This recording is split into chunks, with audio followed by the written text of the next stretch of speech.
Hello बच्चों, क्या हाल चाल। एक नंबर। और आपके सामने हाजिर है आपका गब्बर सर, यानी कि गब्बर सर आए हैं, ऋषभ त्यागी सर आए हैं सीएस एक्सी वाले बच्चों के लिए। सीएस एग्जीक्यूटिव के जो न्यू सिलेबस वाले बच्चे हैं या ओल्ड सिलेबस वाले बच्चे हैं, उन दोनों के लिए आज हम कॉर्पोरेट अकाउंटिंग का chapter first introduction to accounting करेंगे। सर ये जो चैप्टर है वो हम आपको पढ़ा सकते हैं, हमने इतना डिटेल में पढ़ा हुआ है। देखिए सीएस में कुछ बच्चे ऐसे होते हैं जो सी शीट में डायरेक्ट आए हैं, हो सकता है उन्होंने अकाउंट्स नहीं पढ़ा हो।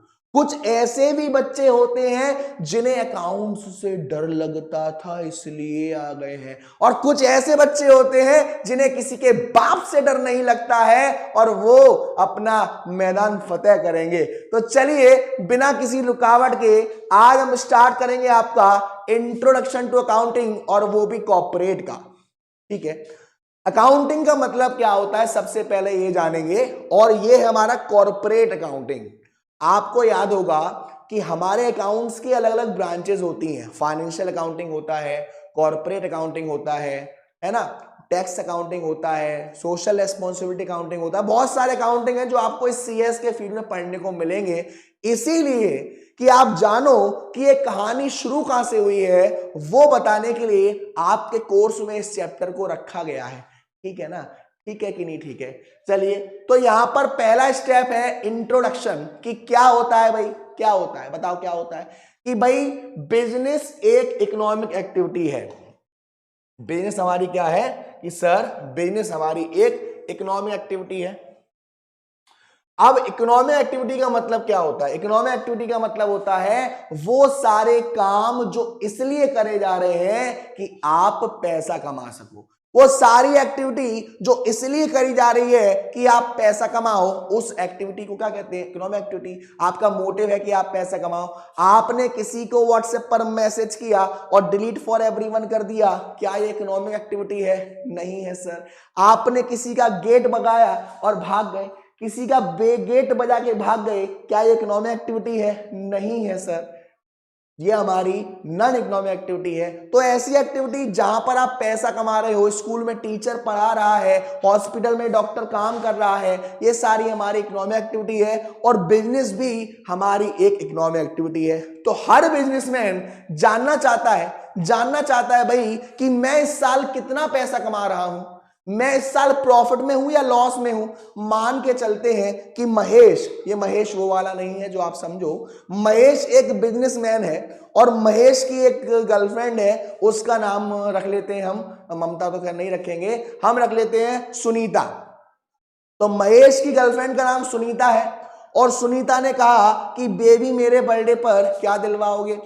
अब महेश जो कि एक बिजनेसमैन है, अगर उसे नहीं मालूम हो कि मेरा बिजनेस प्रॉफिट में है या लॉस में है, मेरे पास कितनी एसेट्स है, मेरे पास कितनी लायबिलिटी है, तो क्या वो अपनी बाबू को बोल पाएगा कि जो मन हो वो खरीद लो, जो मन हो वो खरीद लो, चीज की क्या बात है, दिल तुम्हारे नाम है, जो मन हो वो खरीद लो, चीज की क्या बात है, पूरा दिल हमने तुमको दे दिया है। तो भाई हर एक बिजनेसमैन जानना चाहता है कि मैं अभी प्रॉफिट में हूं या लॉस में हूं। चलिए, तो इसीलिए कहा जाता है कि बिजनेस हमारी एक इकोनॉमिक एक्टिविटी है, उसका मोटिव होता है प्रॉफिट कमाना, प्रॉफिट को ज्यादा से ज्यादा मैक्सिमाइज करना, ताकि उसे मालूम रहे कि मैं अभी फायदे में हूं या नुकसान में हूं। और ये जानने के लिए वो अकाउंटिंग करता है। देखो नाम सुनो, अकाउंटिंग, आ को हटा दो, काउंटिंग। काउंटिंग का मतलब गिनना, यानी कि ऐसे ट्रांजैक्शंस जो हमारे पैसे से रिलेट कर रहे हैं उनको गिनना, वो हमारा क्या होता है? अकाउंटिंग होता है। तो क्या लिखा हुआ है? No business can run in isolation, largely the business activity is carried out by people coming together with a purpose to serve a common cause. कोई भी बिजनेस कमरे में बंद होके तो होता नहीं है ना भाई, कमरे में बंद होके बिजनेस तो हो नहीं रहा। या आप किसी अपने आप को कहीं पर छुपा लो और आप बिजनेस कर सकते हो? नहीं कर सकते, आपको बाहर निकलना पड़ेगा, पब्लिक को फेस करना पड़ेगा, कुछ लोगों को अपने साथ जोड़ना पड़ेगा जिनका एक कॉमन मोटिव होता है, एक कॉमन कॉज होता है। जैसे what is the result of any business operation, आपने बिजनेस में कोई भी काम किया, आपने ट्रांजैक्शन किया, आपने सामान को खरीदा, आपने सामान को बेचा, उसका रिजल्ट क्या हुआ? आपने किसी को मैसेज भेजा हाय, और वहां लिखा आया कि you can't reply to this conversation. आप समझ गए कि ब्लॉक हो गया, यानी कि आपके ट्रांजैक्शन का, आपके ऑपरेशन का रिजल्ट क्या निकला वो जानने के लिए कि भाई आपको प्रॉफिट हुआ या लॉस हुआ।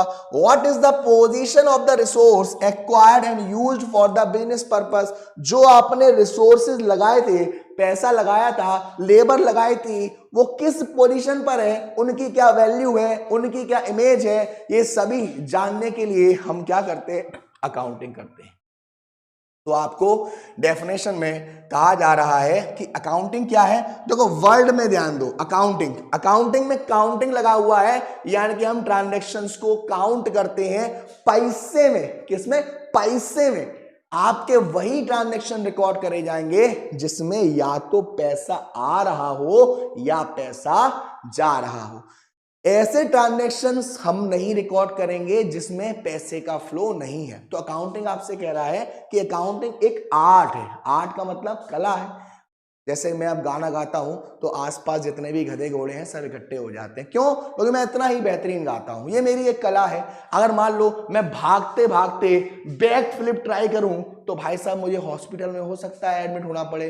क्यों? क्योंकि मैंने इसकी प्रैक्टिस नहीं करी। यही अगर एक डांसर बैक फ्लिप मारता है तो उसे उसकी प्रैक्टिस है। ऐसे ही हम जितने भी अकाउंटेंट हैं वो जब अकाउंट्स की प्रैक्टिस करते हैं तो हमें उसमें एक्सपीरियंस हो जाता है। तो कहा जाता है कि अकाउंट हमारी एक आर्ट है। Account is classified as an art as it help us in attaining our aim of ascertaining the financial result. क्योंकि ये मदद करता है हमारी ये जानने में कि हमारा जो फाइनेंशियल पोजीशन है, हमने जितने भी ट्रांजैक्शंस किए उसका क्या फायदा है। Second, in involves recording, classifying and summarise. अब इसका मतलब क्या होता है?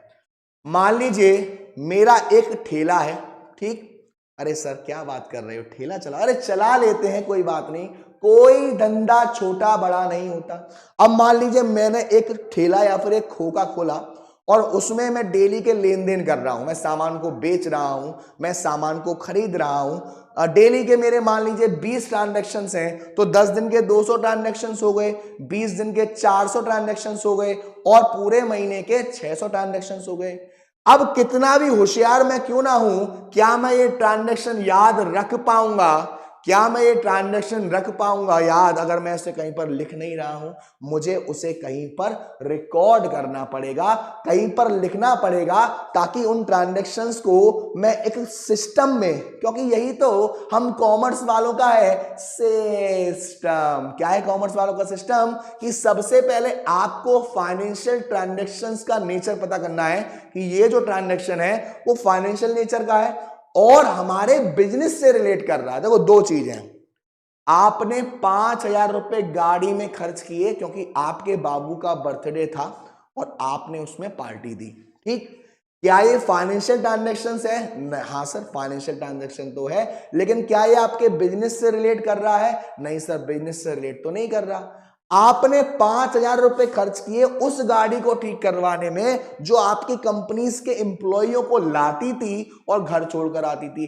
क्या ये बिजनेस ट्रांजैक्शन? हाँ सर ये तो बिजनेस ट्रांजैक्शन लग रहा है और फाइनेंशियल नेचर का भी है। आपके एम्प्लॉय आपकी कंपनी के बाहर खड़े हो गए और डांस कर रहे हैं, ये ऐसे, ये डांस कर रहे हैं, ऐसे करके डांस कर रहे हैं, तो क्या ये फाइनेंशियल ट्रांजैक्शन है? नहीं सर ये फाइनेंशियल ट्रांजैक्शन तो नहीं है। क्या ये हमारे बिजनेस के पर्पस का है? क्या ये हमारे बिजनेस से रिलेट कर रहा है? नहीं सर हमारे बिजनेस से भी ये रिलेट कर तो रहा है, लेकिन ये हमारे फाइनेंशियल नेचर का नहीं है। यहां तक कोई दिक्कत किसी को नहीं? तो मस्त। तो हमने बताया कि अकाउंटिंग एक आर्ट है, एक कला है ना, जिसमें हम क्या करते हैं, जिसमें हम हमारी फाइनेंशियल पोजीशन को जानते हैं, हमारी फाइनेंशियल एसेट्स को जानते हैं और इससे हमें कुछ स्पेशल नॉलेज मिलती है, स्पेशल एक्सपीरियंस मिलता है। अगर आज आपने बैलेंस शीट बनाई, अरे सर बैलेंस शीट की बात मत करा करो, मैच नहीं होती है, बहुत दिक्कत देती है। मान लो आपने बैलेंस शीट बनाई और बैलेंस शीट बनाने के बाद आपको क्या मालूम पड़ा कि लायबिलिटी किधर जाने का, एसेट्स किधर जाने का, एसेट्स में से क्या माइनस करने का, लायबिलिटी में से क्या माइनस करने का, ये सारी चीजें हमको मालूम पड़ेंगी। क्लियर एकदम। तो अकाउंटिंग क्या है, एक आर्ट है। अगर आपसे पूछा जाता है कि अकाउंटिंग हमारी आर्ट है या साइंस है, तो पहले आपको बताना है कि आर्ट क्या होती है। आर्ट हमारी एक सिस्टमैटिक बॉडी ऑफ नॉलेज होती है।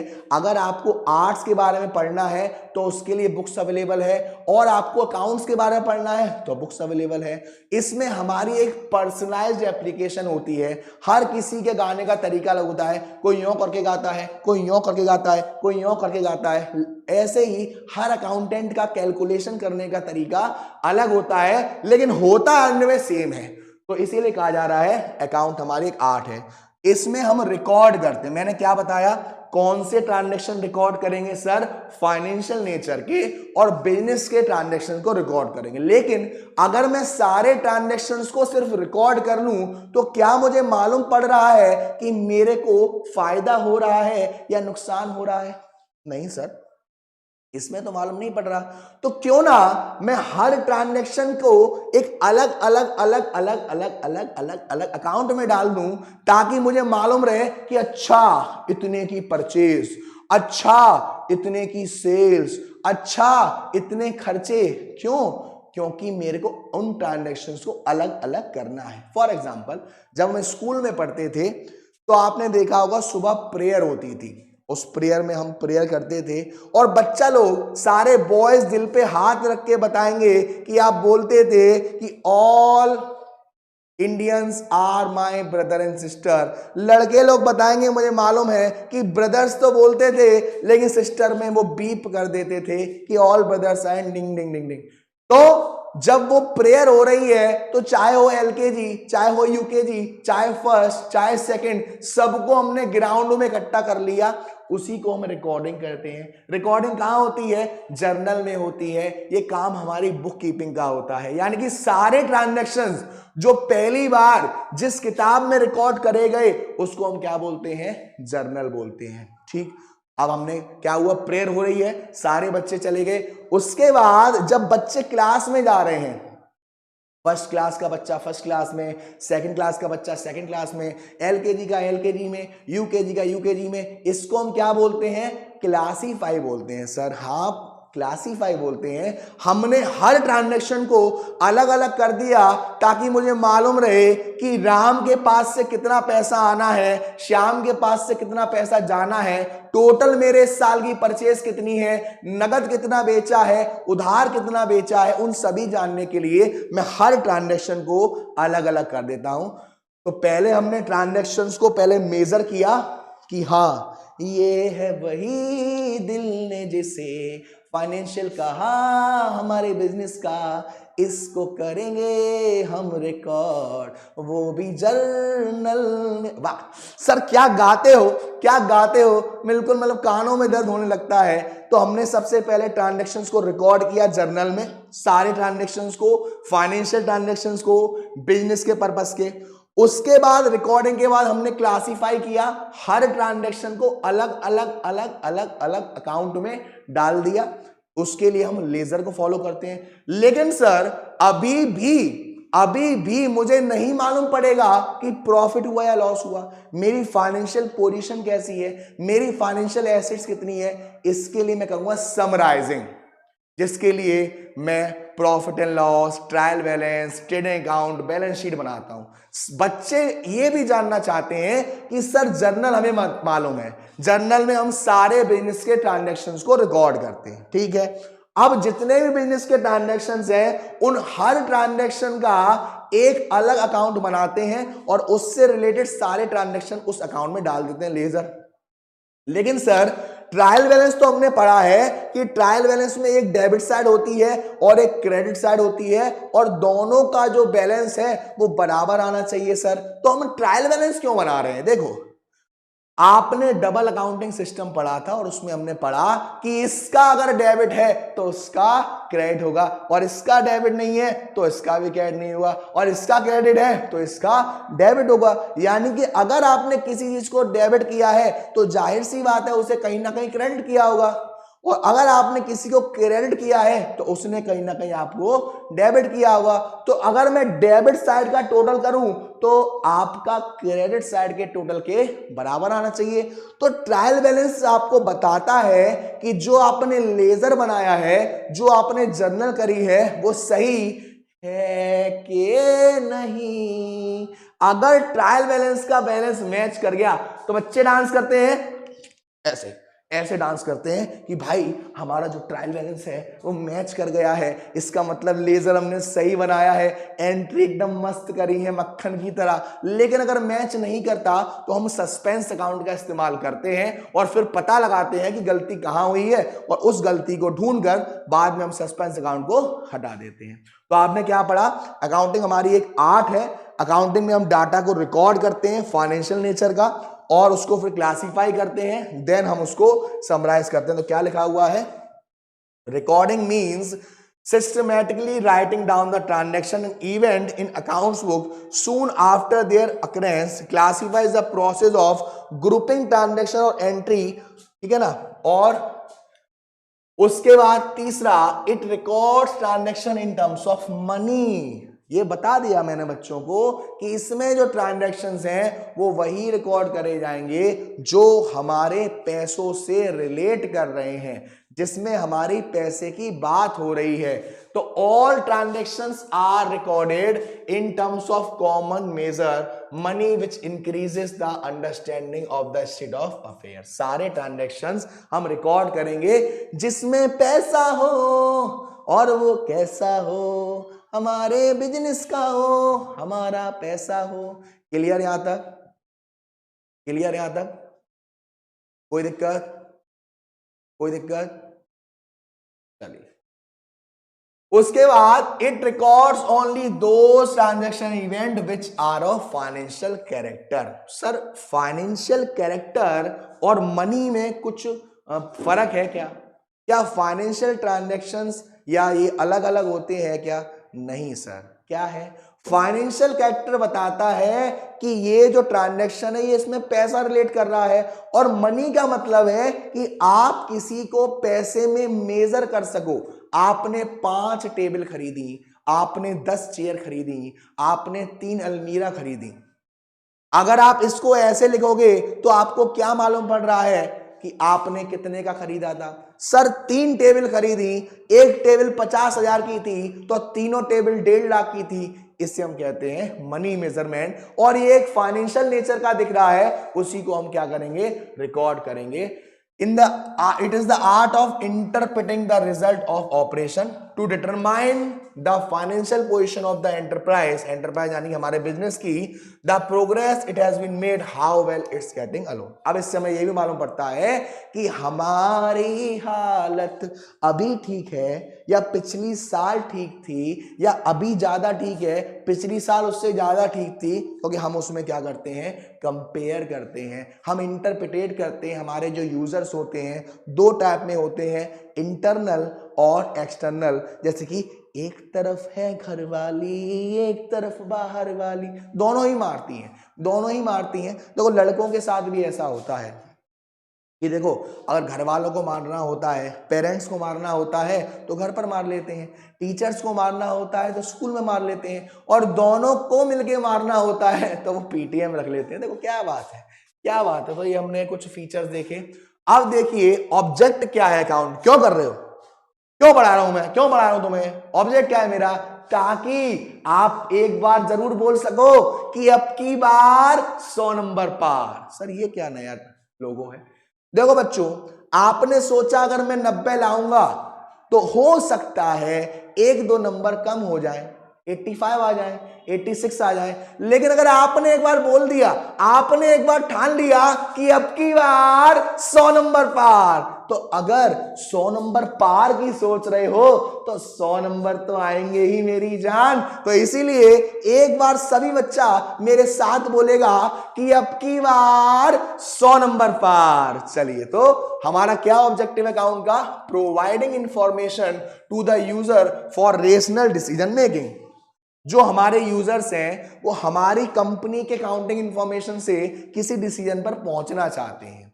मान लीजिए मैं हूं, मैं किसी कंपनी में पैसा इन्वेस्ट करना चाहता हूं तो मैं आंख बंद करके इन्वेस्ट तो कर नहीं दूंगा, मुझे उस कंपनी की नॉलेज चाहिए, है ना।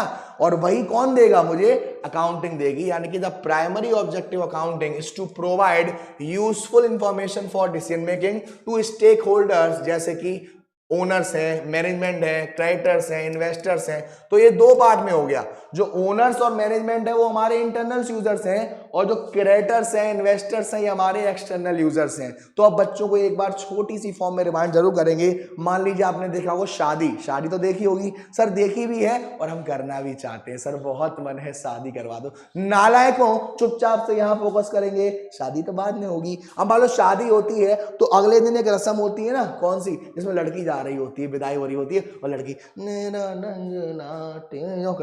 चावल के साथ साथ पैसे भी फेंकती है, फेंकती, पैसे फेंकती है ना। और आप पहुंचे वहां फटाफट और आपने पैसे बटोरना शुरू कर दिए, पैसे बटोर लिए। अब उस लड़की से अगर पूछा जाए कि किसने कितने पैसे लूटे, और अगर उसने ये रिकॉर्ड कहीं नहीं करा, तो क्या उसे मालूम पड़ेगा? सर कैसे मालूम पड़ सकता है, वो तो यूं फेंक रही है। तो इसका मतलब क्या है, हमें सभी सिस्टम के लिए कॉमर्स का सिस्टम फॉलो करना पड़ेगा, जर्नल।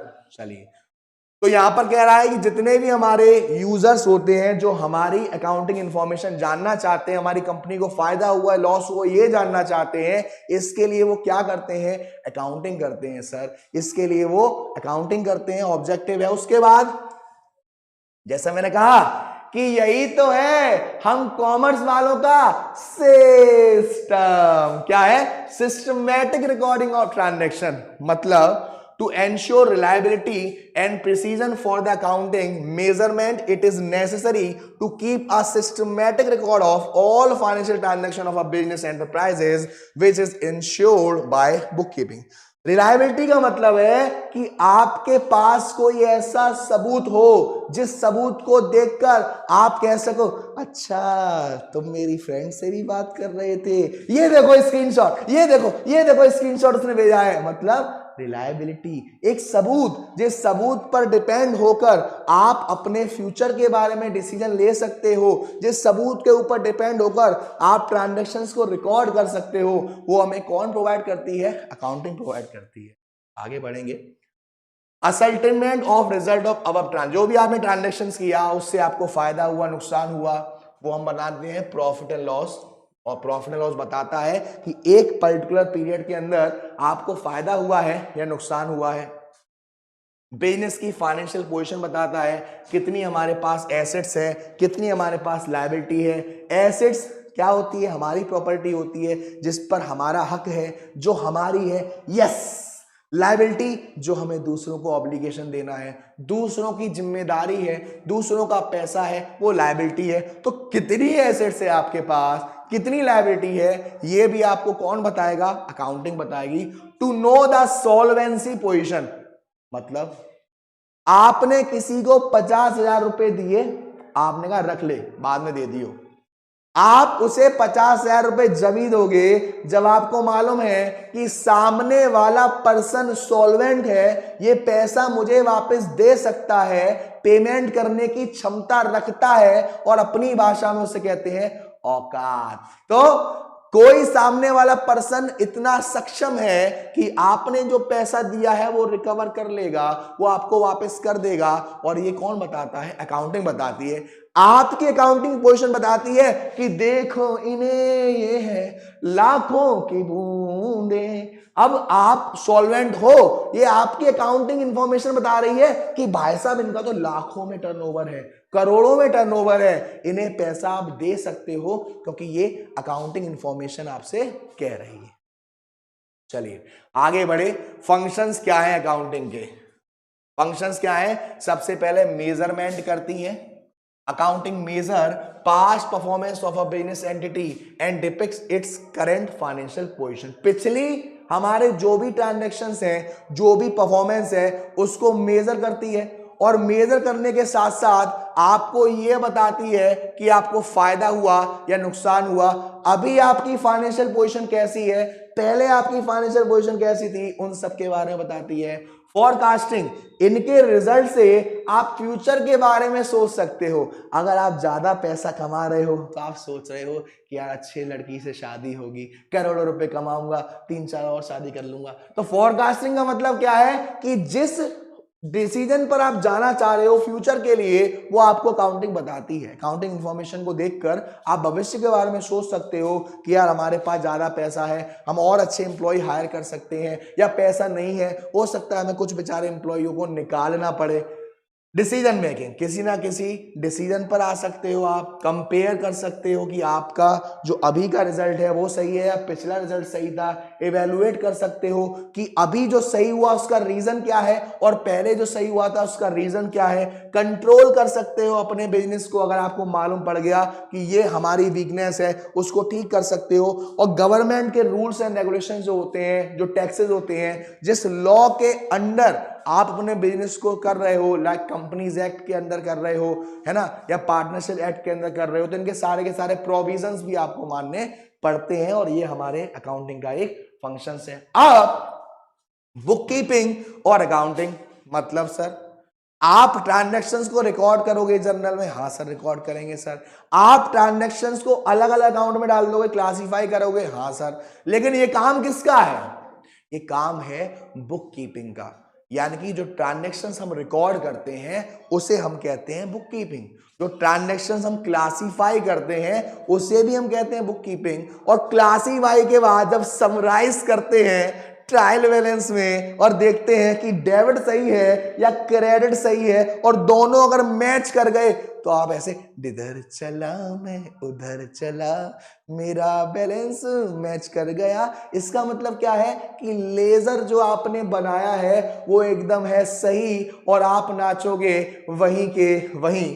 तो क्या है book keeping? Output of bookkeeping is an input for accounting. जो बुक कीपिंग लास्ट पॉइंट दे रही है, जो उसका आउटपुट है, वो अकाउंटिंग के लिए एक इनपुट इंफॉर्मेशन है।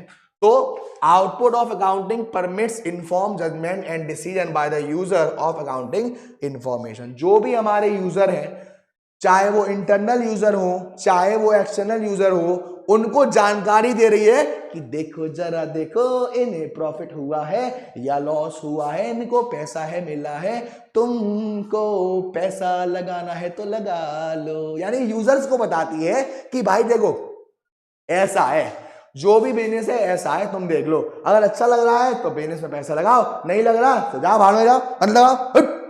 हाँ जी। तो पर्पस ऑफ बुक कीपिंग क्या है? Purpose of bookkeeping is to keep systematic record of transaction. अब सर ये बार बार आ रहा है कॉमर्स वालों का सिस्टम। मतलब सर ये बार बार सिस्टम क्यों आ रहा है? आप जर्नल में ट्रांजैक्शंस को क्रोनोलॉजिकल ऑर्डर में रिकॉर्ड करते हो। सर ये क्या बोला आपने? Chronological order. इसका मतलब क्या है कि 1 तारीख, फिर 2 तारीख, फिर 3 तारीख, फिर 4 तारीख, ऐसे हमारा ट्रांजैक्शन चलता है। ऐसा नहीं 1 तारीख फिर 7 तारीख फिर 4 तारीख, ऐसे नहीं चलता। तो क्रोनोलॉजिकल ऑर्डर का मतलब होता है एक सीक्वेंस जो हम फॉलो कर रहे हैं। Purpose of accounting is to find result of operating activity of a business and to report its financial stand। Accounting का पर्पस होता है कि भाई जितने भी ट्रांजैक्शंस हो गए हैं उसका रिजल्ट क्या निकला, हमारी जो फाइनेंशियल पावर है, हम पैसों से कितने सक्षम हैं, हमारी कितनी एसेट्स है हमारे पास, हमारी लायबिलिटी कितनी है, वो हमारी अकाउंटिंग का काम होता है। बुक कीपिंग एक फाउंडेशन देती है, शुरुआत देती है अकाउंटिंग को, और अकाउंटिंग कंसीडर की जाती है हमारे बिजनेस की एक लैंग्वेज। सर लैंग्वेज का मतलब क्या है? अब मान लीजिए आपने किसी पर्सन से कुछ मैसेज भेजा कि हेलो मैं उसका फ्रेंड बोल रहा हूं और उसने जहर पी लिया है। अब आपको मालूम है ऐसा किस केस में होता है। अब सामने वाला जो बंदा है या बंदी है उसे तो हिंदी समझ ही नहीं आती, उसे तो लगा ये कोई जोक है और उसने रिप्लाई कर दिया गब्बर खुश हुआ। मतलब सामने वाले को भी समझ आए, जब दो बिजनेस आपस में बात कर रहे हैं तो आप चल के जाओगे और आप बोलोगे कि यार मुझे तो या ना इस साल 50,000 का फायदा हुआ है। सामने वाला कहेगा 50,000 का तो मैंने अपने एम्प्लॉइयों को बोनस बांट दिया। ये आप मुंह से नहीं, साबित करो, अकाउंट दिखाओ अपने, कहां है 50,000 का फायदा, कहां बांटा 50,000 के बोनस, ये आपको शो करना पड़ेगा। तो उसके लिए हमारी अकाउंटिंग हमारे बिजनेस की एक लैंग्वेज कहा जाता है। बुक कीपिंग जो है वो हमारे जो जूनियर स्टाफ है, जूनियर स्टाफ का मतलब ये छोटा बच्चा है, बच्चा पैदा हुआ और उसको तुरंत कह दिया जाओ बेटा बुक कीपिंग करो, जूनियर स्टाफ नहीं बेटा। जूनियर स्टाफ का मतलब है जिससे अकाउंटिंग की एक बेस नॉलेज है, बेस नॉलेज है, वो एक्सपर्ट्स अगर नहीं है तब भी चलेगा, लेकिन क्योंकि बुक कीपिंग में सिर्फ ट्रांजैक्शंस को रिकॉर्ड करना है और लेजर बनाना है। और आप में से बहुत सारे बच्चे ऐसे होंगे जो trial balance, profit and loss, balance sheet अगर मैच नहीं कर पाते, एटलीस्ट उन्हें फॉर्मेट पता है, उन्हें बनाना आता है। तो इसका मतलब आपने भी बना रखा है अपना सिस्टम। चलिए, तो बुक कीपिंग हमारा जो जूनियर स्टाफ है वो कर सकता है। अकाउंटिंग जो होती है वो सीनियर स्टाफ द्वारा की जाती है, क्योंकि उसमें स्किल्स चाहिए एनालाइज करने के लिए कि फ्यूचर में यार क्या हो सकता है, हमारा जो ट्रांजैक्शंस है वो सही जा रहा है या नहीं जा रहा है, इन सारी चीजों को हम पता करते हैं। Object of bookkeeping is to summarize the cumulative effect of all economic transaction of business a given period by maintaining permanent record of each business transaction उसके एविडेंस के साथ। बुक कीपिंग का ऑब्जेक्टिव होता है कि जितने भी हमारे इकोनॉमिक ट्रांजैक्शंस हुए हैं, पैसे से रिलेटेड ट्रांजैक्शंस हुए हैं, हम उसको रिकॉर्ड करेंगे ताकि वो हमारे पास एक एविडेंस के रूप में रहे। Object of accounting is not only bookkeeping but also analyzing and interpreting reporting financial information for decisions। यानी कि हम जो भी इंफॉर्मेशन बना रहे हैं उससे हम किसी डिसीजंस को लेने वाले हैं, किसी डिसीजंस तक पहुंचने वाले हैं, तो वो हमारा यहां पर कहलाए। तो ये आपने देखा बुक कीपिंग और अकाउंटिंग के बारे में। अब अकाउंट्स की साइकिल कैसे चलती है, जो साइकिल चलती है ना, तो अकाउंट्स में पहला पैडल कैसे मारेंगे, दूसरा पैडल कैसे मारेंगे, फिर पैडल कैसे मारेंगे, तो वो हमारी है accounting cycle. When complete sequence of accounting procedure is done which happens frequently and repeatedly in the same direction during an accounting period, it is called an accounting cycle. जब एक पूरा सीक्वेंस पूरा फॉलो किया जाता है तो उसे हम कहते हैं अकाउंटिंग साइकिल। आपने ट्रांजैक्शंस को रिकॉर्ड किया, रिकॉर्ड करने के बाद आपने उसको समराइज कर दिया, क्लासिफाई कर दिया, पहले क्लासिफाई बाद में समराइज कर दिया, फिर इंटरप्रिटेट कर दिया, फिर कम्युनिकेट कर दिया और आपको मालूम पड़ गया, तो ये पूरा एक साइकिल है। तो पहले हम क्या करते हैं, recording of transaction. As soon as a transaction happen it is at first recorded in a subsidiary book. जैसे ही हमारा ट्रांजैक्शन होता है हम उसको रिकॉर्ड करते हैं, कहा, जर्नल में। The transaction are recorded in the journal chronologically. Chronologically मैंने बताया था डेट वाइज हम अपने ट्रांजैक्शंस को रिकॉर्ड करते हैं। यहां पर जर्नल में हमें सबसे पहले क्या करना है, जर्नल में हमें सबसे पहले ट्रांजैक्शंस को रिकॉर्ड करना है क्रोनोलॉजिकल ऑर्डर में। क्रोनोलॉजिकल ऑर्डर का मतलब डेट वाइज करना है, 1 तारीख, 2 तारीख, 3 तारीख, इस तरीके से।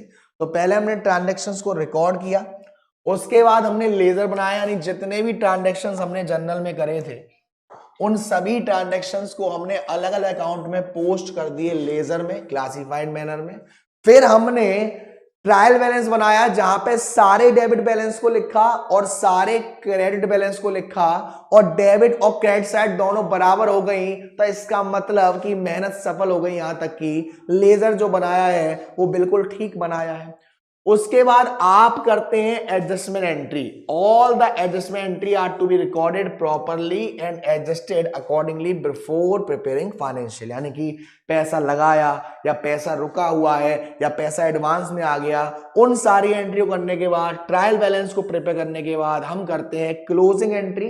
क्लोजिंग एंट्री में क्या होता है, all the nominal accounts are to be closed by transferring them to trading account and profit and loss account। यानी जितने भी नॉमिनल अकाउंट हैं, खर्चे वाले अकाउंट्स हैं, उन सभी को हमने ट्रेडिंग में पहुंचाया और प्रॉफिट एंड लॉस में पहुंचाया। तो अब ट्रेडिंग बन गया, प्रॉफिट एंड लॉस बन गया, उसके बाद हम बनाते हैं बैलेंस की शीट और उम्मीद करते हैं कि हे भगवान हमारी लायबिलिटीज और एसेट्स दोनों साइड बराबर आए। तो ये पूरा साइकिल होता है हमारे अकाउंट्स का, journal, ledger, trial balance, adjustment entries, फिर trial balance, then closing entry और फिर हमारा फाइनेंशियल स्टेटमेंट। अब कुछ बेसिक अकाउंटिंग टर्म्स होते हैं हमारे अकाउंट्स में, कुछ बेसिक अकाउंटिंग टर्म्स होते हैं हमारे अकाउंट्स में जो आते हैं। अब उसमें क्या आता है, सबसे पहला है ट्रांजैक्शंस। ट्रांजैक्शन का मतलब है कि आपने कोई भी ट्रांजैक्शंस किया, लेन देन किया, सामान को खरीदा, सामान को बेचा, पैसा आया, पैसा गया, कोई खर्चा किया या खर्चा करना है, ये सारे हमारे क्या है, ट्रांजैक्शंस हैं। आपके पास 1000 रुपए थे, आपने 300 रुपए का अपने बाबू का रिचार्ज करवा दिया, बाबू ने कहा बाबू रिचार्ज खत्म हो गया, और अगले दिन ही आपकी बाबू ने, आपने 3 महीने का रिचार्ज करवाया था और आपकी बाबू ने आपको ब्लॉक कर दिया अगले ही दिन। भगवान ऐसा किसी के साथ ना करे 3 महीने का रिचार्ज करवाया था, 3 घंटे नहीं चला, तो आपके पास 1000 रुपए थे, आपने 300 रुपए का रिचार्ज करवाया, अब कितने रुपए बचे, 700 रुपए बचे। तो ये 300 रुपए का रिचार्ज जो हुआ है वो आपका एक तरीके से ट्रांजैक्शन है, और ट्रांजैक्शन करने के बाद जो लास्ट रिजल्ट बचा आपके पास वो आपका इवेंट है। So it means an event or a business activity which involves exchange of money or money was between party। दो पार्टी आपस बीच में कुछ एक्सचेंज कर रही है, कुछ खरीदरी बेच रही है पैसे के बदले या ऐसी चीज के बदले जो पैसे से नापी जा सकती है, उससे हम क्या कहते हैं, ट्रांजैक्शंस। गुड्स क्या होते हैं, ये हमारे टेंजिबल होते हैं, कमोडिटीज होती है बिजनेस में जो हम डील करते हैं, खरीदते हैं, क्यों, बेचने के पर्पस के लिए। प्रॉफिट क्या होता है, ये बहुत ही ध्यान से सुनना, आपने किसी चीज को बेचा, बेच के जो पैसा आया उसको हम कहते हैं रेवेन्यू। आपने किसी चीज को बेचा और बेच के जो आपके पास पैसा आया उसे हम क्या कहते हैं, रेवेन्यू कहते हैं। अब उसको आपने जब बनाया होगा तो उसमें आपका खर्चा भी हुआ होगा, उसको हम क्या बोलते हैं, एक्सपेंसेस बोलते हैं। तो जब रेवेन्यू ज्यादा है एक्सपेंसेस से तो वो तो हमारी इनकम है, जब रेवेन्यू ज्यादा है एक्सपेंसेस से तो वो तो हमारी इनकम है। और जब टोटल रेवेन्यू को हमने टोटल एक्सपेंस से मैच किया और वहां पर देखा कि हमारा तो भैया प्रॉफिट हो गया, टोटल रेवेन्यू हमारा ज्यादा है तो वहां पर हमें क्या हो गया, प्रॉफिट हो गया। क्लियर है, यहां तक क्लियर है, कोई दिक्कत? चलिए अब आगे बढ़ते हैं प्रॉफिट की ओर। प्रॉफिट मैंने क्या बताया कि टोटल रेवेन्यू ज्यादा है टोटल एक्सपेंसेस से, ठीक है ना, टोटल रेवेन्यू ज्यादा है टोटल एक्सपेंसेस से, तो उसमें हमें क्या हो रहा है, उसमें हमको हो रहा है प्रॉफिट हो रहा है। सर लॉस क्या होता है, लॉस यानी कि total expense is greater than total revenue. हमारे जो एक्सपेंसेस हैं वो ज्यादा है किससे, रेवेन्यू से। जितना खर्चा किया उससे कम पैसा आ पाया, तो total expenses is greater than total revenue. तो मुझे लॉस हुआ न और मुझे लॉस हुआ लॉस हो गया। सर क्या से क्या हो गया बेवफा। एसेट्स, एसेट्स एक वो रिसोर्स जिस पर आपका हक है, आप जिसके मालिक हो और आप उसका इस्तेमाल करोगे ताकि फ्यूचर में प्रॉफिट जनरेट हो। आपने कार खरीदी, आपने बाइक खरीदी, आपने घर खरीदा, क्यों, उसे इस्तेमाल करोगे, उस पर आपका हक है, आप उसके मालिक हो, वो आपकी क्या है, एसेट्स है। ऐसी चीज जो किसी से आनी है आपके पास वो आपकी एसेट्स है। ऐसी चीज जो आपने पेमेंट कर दिया और उतने पेमेंट के लिए अब वो जिम्मेदार है कि वो एक रेस्पॉन्सिबिलिटी परफॉर्म करेगा आपके लिए, वो एसेट्स है। तो वो हमारी होती है एसेट्स, जिसको हम टाइप्स में देखते हैं, करेंट एसेट्स और non current assets, tangible assets, intangible assets. तो करेंट एसेट का मतलब होता है जिनमें करंट लग जाता है, नहीं बेटा ऐसा नहीं होता। करेंट एसेट का मतलब है ऐसी एसेट्स जो आपने इसलिए रखी हैं कि वो 1 साल के अंदर ही कैश में कन्वर्ट हो जाएगी। जैसे हमारे डेटर्स हैं, आपके पास कैश इन हैंड है, कैश एट बैंक है, ये सब हमारी किसका पार्ट होता है, करेंट एसेट्स का। ऐसी एसेट्स जो आपने सिर्फ इसीलिए रखी है कि मैं उसका इस्तेमाल करूंगा लंबे समय तक, वो हमारी नॉन करेंट एसेट्स है। वही हमारी टेंजिबल एसेट्स है, वही हमारी फिक्स एसेट्स है, जैसे कार है, बिल्डिंग है, मशीन है, प्लांट है, ये सब हमारी क्या है, फिक्स एसेट्स है, नॉन करेंट एसेट्स है, टेंजिबल एसेट्स है।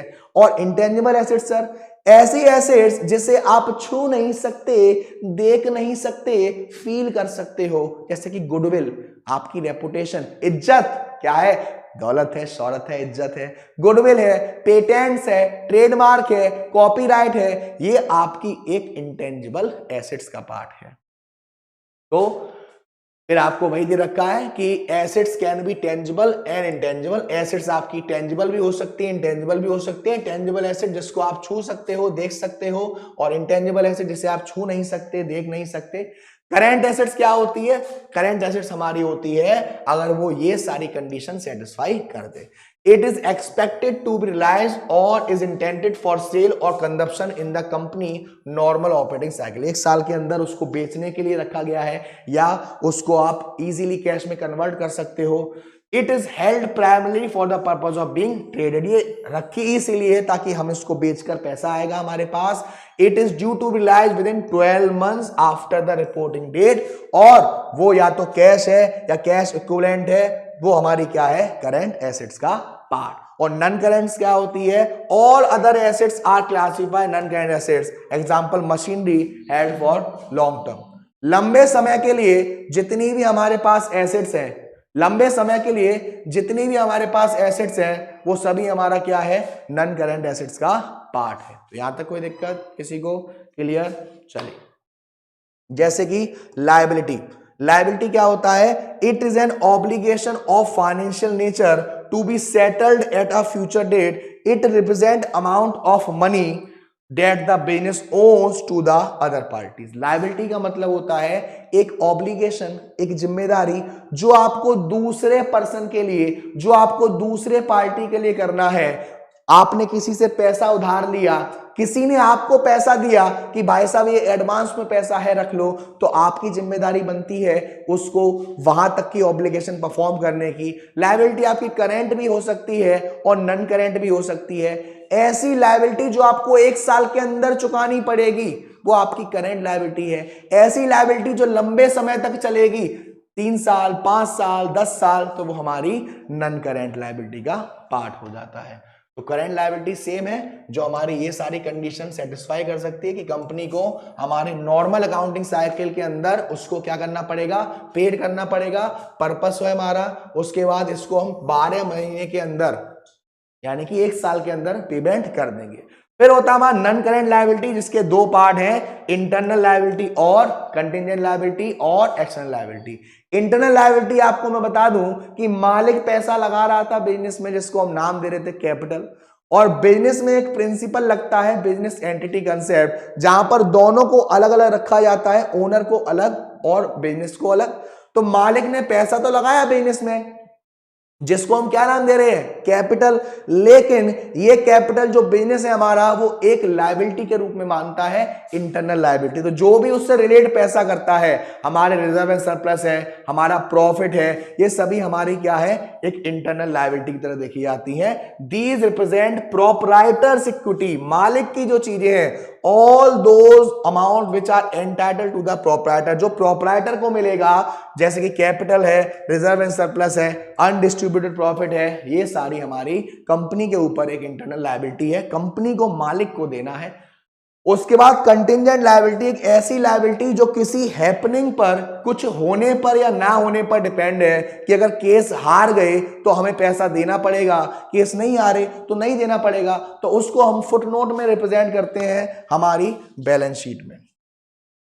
फिर कैपिटल, कैपिटल हमारा वो पैसा है जो मालिक ने बिजनेस में लगाया है। It may be in the form of cash में हो सकता है, गुड्स हो सकते हैं, अदर एसेट्स हो सकता है, जिस भी फॉर्म में जो प्रोप्राइटर है वो पैसा लगाए। ड्रॉइंग्स, मालिक जब अपने निजी खर्चे के लिए पैसा निकालेगा, अपने बाबू सोना के लिए पैसा निकालेगा, उसको गिफ्ट देने के लिए पैसा निकालेगा, तो वो हमारी क्या है, ड्रॉइंग्स का पार्ट होता है। नेट वर्थ होता है जहां पे आपकी टोटल एसेट्स क्या है, ज्यादा है टोटल लायबिलिटी से, तो वो आपकी एक बिजनेस की नेट वर्थ है। Technically this amount is made available to be distributed to the owners in the event of closure, यानी कि जब सभी लायबिलिटीज का पेमेंट हो जाएगा तब जो मालिक है उनको ये पैसा बांट दिया जाएगा कि कितना पैसा ज्यादा है, मतलब कि एसेट्स कितनी ज्यादा है लायबिलिटी से। नॉन करंट इन्वेस्टमेंट हमारे क्या होते हैं? करंट इन्वेस्टमेंट होता तो 1 साल के अंदर के होते। नॉन करंट इन्वेस्टमेंट यानी कि आपने बैंक में एफडी करा दी, 1 साल की नहीं, 1 साल से ज्यादा की। जैसे कि non current investment are investment which are held beyond the current period for sale और डिस्पोजल। आपने वो इन्वेस्टमेंट किया है 1 साल से ज्यादा। जैसे मान लो यहाँ पे एग्जाम्पल में भी दिखा रहा है फिक्स्ड डिपॉजिट। आपने किसी बैंक में एफडी करा दी, एफडी का मतलब आप गए बैंक में और आप पैसे लेके जा रहे हैं और आपने बैंक में पैसा जमा कर दिया कि ये रख लो, 5 साल बाद में आऊंगा और पैसा लेके जाऊंगा विद इंटरेस्ट, तो वो हमारी एफडी का पार्ट बन जाती है। फिर करंट इन्वेस्टमेंट, वो इन्वेस्टमेंट जो आपने 1 साल के अंदर तक के लिए करा है, 1 साल के अंदर आपको पैसा मिल जाएगा, वो हमारा करंट इन्वेस्टमेंट होता है। डेटर्स, आप किसी को सामान बेचते हो उधार, डेटर्स आप किसी को सामान बेचते हो उधार, तो वो पार्टी आपके लिए क्या बन जाती है? डेटर्स बन जाती है, एक एसेट्स बन जाती है, एक करंट एसेट्स बन जाती है जो आगे चल के आपको पैसा देगी। लेकिन इसके भी पार्ट होते हैं। आपने डेटर्स को फोन किया कि हेलो भाई साहब, मैंने आपको 50,000 का सामान बेचा था, मेरा पैसा कब तक आ जाएगा? उसने कहा भाई साहब कल 100% मैं खुद पैसा देने आऊंगा। आप खुश हो गए। इसका मतलब सारा का सारा पैसा आना है, कोई टेंशन नहीं लेना, यानी कि गुड डेब्ट, सारा का सारा पेमेंट आपके पास आना है। आपने दोबारा फोन किया, अरे भाई साहब आपने आज के लिए बोला था पेमेंट के लिए, अभी तक आपने पेमेंट नहीं करवाया। अच्छा, उसने कहा अरे मैं थोड़ा ये वो, आप समझ गए कि भाई साहब हो सकता है जितने पैसे मैंने उसे दिए हैं, जितने का सामान मैंने बेचा है, उतना पैसा शायद नहीं आए। अब उतना पैसा शायद नहीं आए, अब आपको डाउट हो गया और आपने डाउटफुल डेब्ट्स क्रिएट करना शुरू कर दिया। आपने एक प्रोविजन बना दिया कि भाई अगर वहां से पैसा नहीं आया तो मैं क्या करूंगा? वहां से पैसा निकाल लूंगा, क्योंकि फ्यूचर में तो आपको लॉस अगर हो रहा है तो आपके पास उसके लिए कोई अल्टरनेटिव होना चाहिए। ये मैं क्यों कर रहा हूं? क्योंकि यहां पर हमारी अकाउंट्स का एक प्रिंसिपल लग रहा है कंजर्वेटिज्म, जिसमें हम लॉस के लिए ज्यादा इंटरसेप्टेड रहते हैं। अब उसने आपका नंबर ही ब्लॉक कर दिया, अब जितना पैसा है वो आना ही नहीं है। ये तय हो गया कि 50,000 में से 10,000 रुपए तो आने ही नहीं है, दिवालिया हो गया, वो बैड डेब्ट्स हो गए, यानी कि नुकसान हो गया हमारा। चलिए, उसके बाद आता है हमारा फिक्टिशियस एसेट्स। सर ये क्या होता है? फिक्टिशियस एसेट्स का मतलब होता है कि ये होता तो एक खर्चे की तरह है, लेकिन हम इसे उसी साल में पूरा का पूरा जो अमाउंट है वो शो नहीं करते। कुछ रूल्स एंड रेगुलेशन की वजह से, कंपनी की बैलेंस शीट की वजह से। मान लीजिए आपने 1 करोड़ रुपए का खर्चा किया एडवर्टाइजमेंट के रूप में, 1 करोड़ का खर्चा एडवर्टाइजमेंट के रूप में। आपने क्या करा? उस खर्चे को इस साल दिखाया है 10 लाख और 90 लाख दिखाया आपने फिक्टिशियस एसेट्स में। अब आने वाले साल में आप 10 लाख दिखाते रहेंगे और ये फिक्टिशियस एसेट की जो वैल्यू है वो कम होती जाएगी। वो हमारा पार्ट होता है फिक्टिशियस एसेट्स का, कि fictitious assets are not assets at all, they are not represented by any tangible possession, they appear on the asset side simply because of a debit balance in a particular amount not yet written off. पूरा का पूरा जो amount खर्चा हुआ था वो अभी written of नहीं हुआ है, खत्म नहीं हुआ है, तो बचा हुआ जो अमाउंट है वो हम एसेट साइड में फिक्टिशियस एसेट्स का पार्ट कर रहे हैं। वेस्टिंग एसेट्स, ये वो एसेट्स होती हैं जैसे माइंस हैं हमारी, डेट बिकम एग्जॉस्टेड और reduce in value by their working are called wasting asset. जब आप उसका इस्तेमाल करोगे तो आपको मालूम है भाई हम इसका इस्तेमाल कर रहे हैं, इसकी वैल्यू कम होती जाएगी या ये एग्जॉस्ट होता जाएगा जब तक हम इसको इस्तेमाल करेंगे, तो हमारी वो क्या है? एक वेस्टिंग एसेट्स है, हम उसका इस्तेमाल ही उसको बर्बाद करके कर रहे हैं। क्रेडिटर्स, आप किसी से सामान खरीदते हो उधार। A creditor is a person to whom the business own money or money worth, for example money payable to the supplier of goods or provider of service. Creditors are generally classified as current liability. आपने किसी से उधार सामान खरीदा और सामने वाली party आपकी कौन है? आपके क्रेडिटर्स हैं, आपके लेनदार हैं, आप उनको पैसा दोगे, वो हमारा क्या होता है? क्रेडिटर्स होते हैं।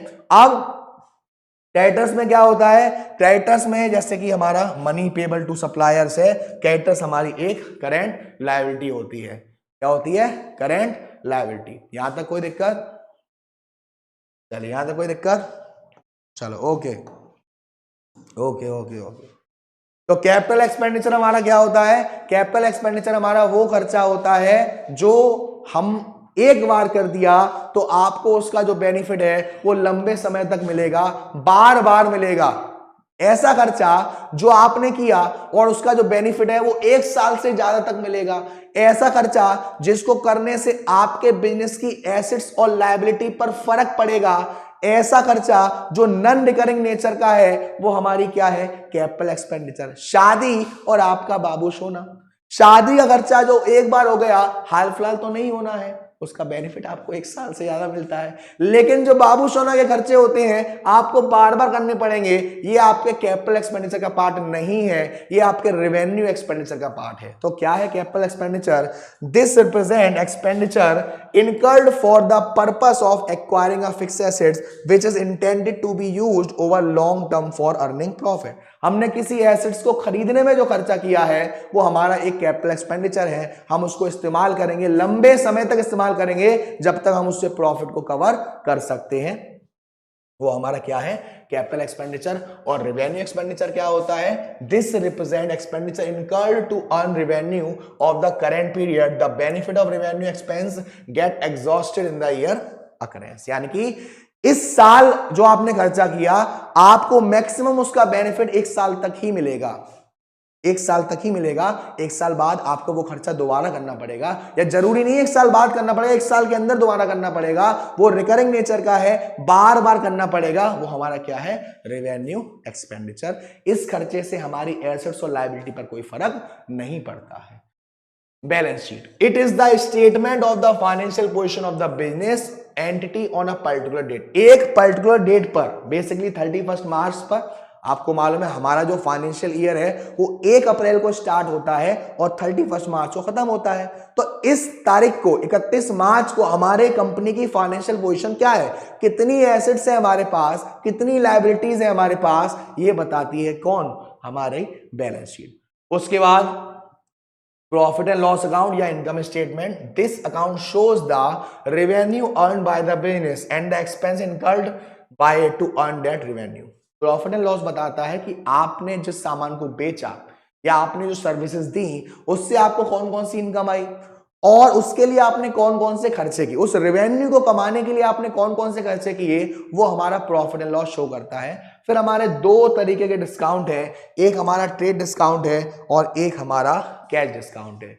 ट्रेड डिस्काउंट जब हम किसी सामान को बल्क में खरीदते हैं तो उसकी जो एमआरपी होती है उस पर हमें डिस्काउंट मिल जाता है, तो वो ट्रेड डिस्काउंट है। और कैश डिस्काउंट हम सामने वाली पार्टी को एनकरेज कर रहे हैं कि यार ये पेमेंट करे कैसे भी, उस एनकरेजमेंट के लिए जो डिस्काउंट मिलता है वो हमारा कैश डिस्काउंट मिलता है। फॉर एग्जाम्पल, आपने बचपन में बर्थडे पर टॉफी बांटने के लिए खरीदी होंगी, पैकेट जो आता था। अब मान लो उसके अंदर टॉफी है 100, लेकिन वो पैकेट आपको पड़ा 90 रुपए का। यही आप एक एक करके 100 टॉफी लेते हैं तो टॉफी कितने की पड़ती? 100 रुपए की। तो ये जो 10 रुपए का डिस्काउंट है वो हमारा ट्रेड डिस्काउंट है। आप किसी शॉप पे गए, मैं बहुत बार गया हूं, तो बहुत बार आपके साथ होता होगा, जैसे शॉपकीपर ने बोला कि बहन जी 1000 रुपए और आपकी मम्मी ने बोला नहीं 300 रुपए। आपने उस दुकानदार को देखा यूं और दुकानदार ने आपकी तरफ देखा यूं, आपने कहा मन ही मन में भैया हम आगे जा रहे हैं, अभी आते हैं बाद में लेते जाएंगे, यानी कि ये 300 रुपए। लेकिन दुकानदार ने कह दिया ठीक है ले जाओ 300 रुपए। आपने फिर देखा उसकी तरफ और कहा अच्छा मेरा काटा जा रहा था, ये 700 रुपए का जो डिस्काउंट दिया जा रहा है वो इसीलिए दिया जा रहा है ताकि आप जल्दी से जल्दी पेमेंट कर दो। तो ट्रेड डिस्काउंट क्या है? It is the discount usually allowed by the wholesaler, जो बल्क में सामान बेचते हैं वो देते हैं रिटेलर्स को। लिस्ट प्राइस यानी कि एमआरपी पर। कैश डिस्काउंट क्या होता है? It is allowed to encourage prompt payment by the debtors, it has to be recorded in the books of accounts. तो कैश डिस्काउंट क्या होता है? कैश डिस्काउंट हमारा पेमेंट के लिए, पेमेंट को एनकरेज करने के लिए अलाउ किया जाता है और उसको हम रिकॉर्ड करते हैं बुक्स ऑफ अकाउंट में। तो ये सारी चीजें थी। अब आपको बताया गया कि जो आपका डबल एंट्री सिस्टम है वो कहां से आया है। लूका पचौली जी थे, ये हमारे मैथमेटिशियंस थे। अब उन जो बच्चे सोचते हैं ना कि यार कॉमर्स में कोई स्कोप नहीं है, कॉमर्स से ज़्यादा साइंस अच्छी है, बच्चा लोग हमारी जो कॉमर्स आ रही है ना वो वहीं के पापा से आ रही है जो साइंस के भी पापा रह चुके हैं, तो उन्हीं की औलादे हैं दोनों, तो भेदभाव का भाई भाई प्यार होना चाहिए। तो इन्होंने डबल अकाउंटिंग सिस्टम दिया और इन्होंने कहा कि every transaction has two fold aspect, one party giving the benefit and other receiving the benefit. हर लेन देन के, हर ट्रांजैक्शन के दो पहलू होते हैं, एक पार्टी को बेनिफिट मिल रहा है तो एक पार्टी बेनिफिट दे रही है। Every transaction divided into two aspect, debit और क्रेडिट। हर ट्रांजेक्शन को हम दो पार्ट में डिवाइड करेंगे, डेबिट और क्रेडिट। जिस पर्सन को, जिस चीज को बेनिफिट मिल रहा है वो डेबिट करेंगे और जो चीज बेनिफिट दे रही है, जो पर्सन बेनिफिट दे रहा है, वो हमारा क्रेडिट होगा। Every debit must have it's corresponding and equal credit. जितना आपने डेबिट किया है उतना आपको क्रेडिट करना पड़ेगा। कुछ एडवांटेजेस हैं, जैसे since personal and personal accounts are maintain under the double entry system, both the effect of transaction are recorded. चाहे पर्सनल हो या इम्पर्सनल हो, यानी कि रियल और नॉमिनल हो, सबके इफेक्ट यहां पर रिकॉर्ड करे जाते हैं। It ensure arithmetical accuracy of the books of account for every debit, एक क्रेडिट होगा ताकि इससे आपका जो ट्रायल बैलेंस है वो मैच हो जाता है। It prevents and minimise frauds, moreover frauds can be detected early. इससे हमें गलती की मालूम पड़ जाती है, फ्रॉड मालूम पड़ जाता है और वो पहले ही मालूम पड़ जाता है ताकि आप उन अकाउंट को सही कर सको। तो कंसेप्ट क्या है अकाउंट का, डेबिट क्रेडिट का?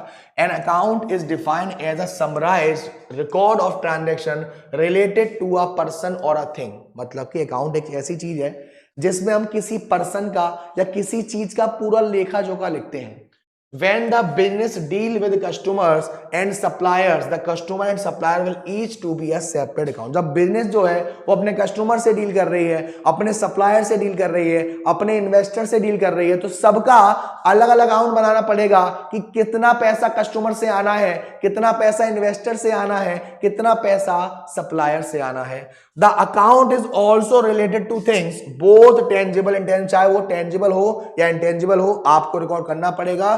When a business transaction happen, one has to be identify the account that will be affected by it and then apply the rules to decide its accounting. पहले आपको देखना है कि ये जो ट्रांजैक्शन हुआ इससे किसको इफेक्ट पड़ा। मान लीजिए आपके पास एक डॉगी था और आपने उसे प्यार से या पुचकार दिया, तो यहां पर आपको देखना है किस पर इफेक्ट पड़ा, डॉगी पर इफेक्ट पड़ा, वो खुश हो गया। आपने ही मार दिया तो भी आपको देखना पड़ेगा कि जो भी लेन देन कर रहे हो उससे कौन से अकाउंट इफेक्ट हो रहे हैं और उन अकाउंट का ट्रीटमेंट क्या होगा, वही हमारा फिर अकाउंट्स में उसकी एंट्री करी जाएगी। टिपिकली अकाउंट को हम एक्सप्रेस करते हैं कि स्टेटमेंट है जो टी शेप का होता है, टी शेप यानी कि इस तरीके से होता है।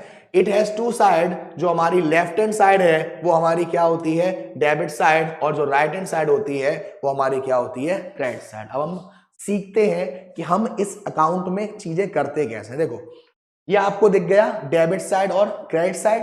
डेबिट साइड का मतलब है वो चीज, वो पर्सन या वो चीज जिसको बेनिफिट मिल रहा है उसको हम करेंगे डेबिट, और वो चीज जो बेनिफिट दे रहा है, जिसके पास से चीज जा रही है, वो हम क्या करें, क्रेडिट। यानी कि जो चीज हमारे पास आ रही है उसे हम डेबिट करेंगे और जो चीज हमारे पास से जा रही है उसे हम क्रेडिट करेंगे। तो इसके लिए दो अप्रोच चलते हैं, एक हमारा मॉडर्न अप्रोच चलता है और एक हमारा ट्रेडिशनल अप्रोच चलता है। तो पहले हम ये देखते हैं, let us see what each type of account signify. सबसे पहले पर्सनल अकाउंट। पर्सनल अकाउंट क्या होते हैं, as the name suggest these are account related to person. Personal account कौन से अकाउंट होते हैं, ऐसे अकाउंट जो पर्सन से रिलेट कर रहे हैं उनको हम कहते हैं पर्सनल अकाउंट।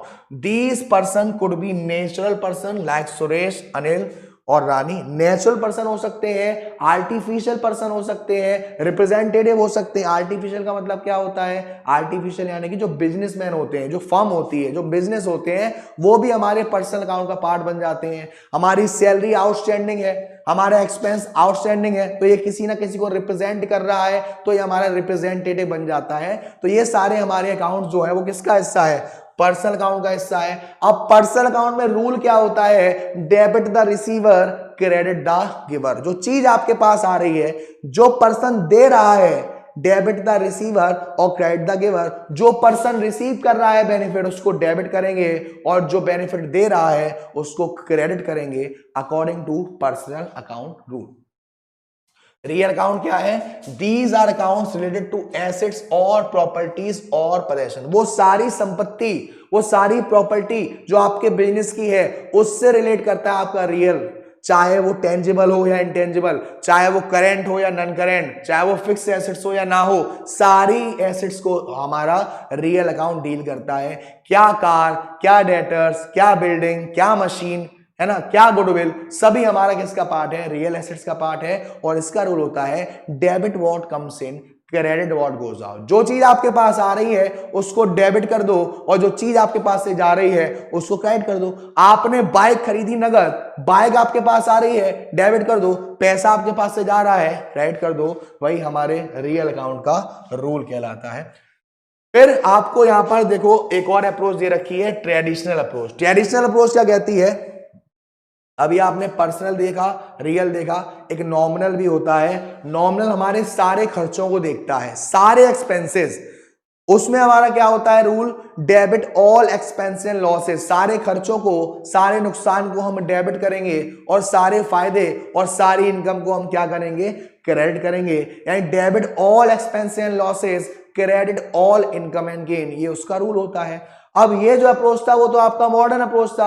अब ट्रेडिशनल अप्रोच आपसे क्या कहता है? ट्रेडिशनल अप्रोच कहता है कि अगर एसेट्स इंक्रीज हो रही है, एसेट्स इंक्रीज हो रही है तो उसको डेबिट कर दो। अब जब एसेट्स इंक्रीज हो रही है उसको डेबिट कर रहे हो तो लायबिलिटी अगर इंक्रीज होगी तो उसको क्या करोगे? क्रेडिट करोगे। एक एग्जांपल लेते हैं, आपने कार खरीदी, कार एक एसेट्स है, कार आपके पास आ रही है तो एंट्री क्या करोगे? Debit what comes in, car account DR to cash account, car को डेबिट करोगे, कैश को क्रेडिट करोगे। कार आपके पास आ रही है तो यानी कि एसेट इंक्रीज हो रही है, कैश आपके पास आ रहा है यानी एसेट डिक्रीज हो रही है। तो एसेट इंक्रीज हो रही है तो डेबिट, डेबिट, और एसेट डिक्रीज हो रही है तो क्रेडिट। यही लायबिलिटी अगर इंक्रीज हो रही होती तो उसको हम क्या करते? क्रेडिट करते, और लायबिलिटी डिक्रीज हो रही होती तो उसको डेबिट करते। वो रूल हमारा ये है कि when one identify the account that is getting affected by a transaction and type of that account, the next step is to apply हमारा क्या? Next apply to apply whether the accounting treatment is to divide debit or credit from the account, वो भी golden rules के हिसाब से। तो अब यहां पर देखिए अमेरिकन जो लेटेस्ट है, इससे पहला जो था वो हमारा ट्रेडिशनल था, इसको मॉडर्न भी देख सकते हैं। जो पहले फॉलो हो रहा था, दोनों पर जो कंसेप्ट है वो सेम लगेगा, आंसर आपका सेम आएगा, एंट्री भी सेम आएगी। बस आपको ध्यान रखना है यहां पर आपको एक इक्वेशन दे रखी है अकाउंटिंग इक्वेशन के हिसाब से, assets liability plus owners equity, यानी कि ये आपका बीच में इक्वल का साइन आता है। Assets is equal to liability plus owners equity. Liability का मतलब वो लायबिलिटी जो थर्ड पार्टी की है, वो कर्जा जो दूसरे पर्सन का है वो है हमारी लायबिलिटीज। और ओनर्स इक्विटी का मतलब क्या होता है? ओनर्स इक्विटी का मतलब होता है हमारा वो पैसा जो किसका है? मालिक के लिए है। कैपिटल है, प्रॉफिट एंड लॉस का डेबिट बैलेंस है, क्रेडिट बैलेंस है। डेबिट बैलेंस है तो लॉस है, क्रेडिट बैलेंस है तो फायदा है, कोई भी रिजर्व है, वो सारी चीज उसका पार्ट बनती है। तो यहां पर उसको फुल फॉर्म में दे रखा है। अब बुक्स ऑफ प्राइम एंट्री, हम एंट्री सबसे पहले कहां करते हैं? जर्नल में करते हैं सर। तो जर्नल को हम बुक्स ऑफ प्राइम एंट्री भी कहते हैं। इसके फंक्शंस क्या होते हैं? सबसे पहले जानने से पहले इसके बारे में थोड़ा पढ़ते हैं कि this book transaction are recorded in their chronological order. यहां पर हमारे जो ट्रांजैक्शंस होते हैं वो क्रोनोलॉजिकल ऑर्डर में होते हैं। क्रोनोलॉजिकल ऑर्डर यानी कि सीक्वेंस वाइज।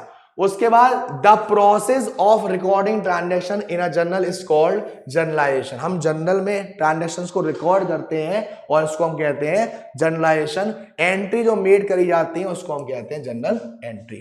तो फंक्शन क्या है? सबसे पहला analytical function, each transaction is analyse into the debit aspect as well as credit. हम ये देखते हैं कि क्या डेबिट और क्या क्रेडिट, क्या आया और क्या गया, क्या चीज आई नगद या उधार, ये चीज आप पहले पहचानते हैं कि क्या डेबिट और क्या क्रेडिट। उसके बाद this help us to find out how each transaction will financially affect the business.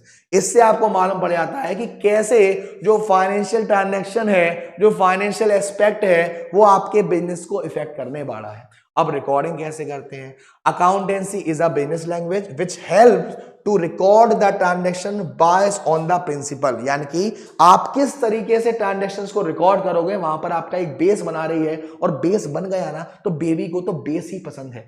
तो each such recording entry is supported by a narration. जब भी आप किसी जनरल एंट्री को करोगे, एंट्री के नीचे हम नरेशन लिखते हैं और वहां पर बताते हैं कि सर ऐसा हुआ है, इसलिए हमने उसको डेबिट किया है या इसलिए हमने उसको क्रेडिट किया है, ठीक है ना। तो वहां पे आपको explain the transaction in simple language. Narration means to narrate, explain, जो बताता है कि भाई ऐसा हुआ है, और इसकी स्टार्टिंग होती है बीइंग से। मान लीजिए आपने गुड्स परचेज किया तो एंट्री तो हो जाएगी purchase account debit to cash, सामान आया।